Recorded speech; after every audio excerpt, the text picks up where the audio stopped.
నారా లోకేష్ అనే నేను శాసనము ద్వారా నిర్మితమైన భారత రాజ్యాంగం పట్ల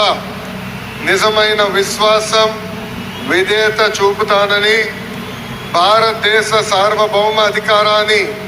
సమగ్రతను కాపాడుతానని, ఆంధ్రప్రదేశ్ రాష్ట్ర మంత్రిగా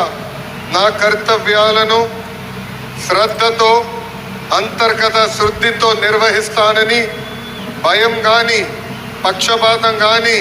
రాగద్వేషాలు కానీ లేకుండా రాజ్యాంగాన్ని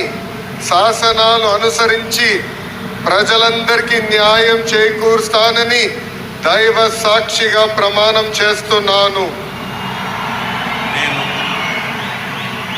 నారా లోకేష్ అనే నేను ఆంధ్రప్రదేశ్ రాష్ట్ర మంత్రిగా నా పరిశీలనకు వచ్చిన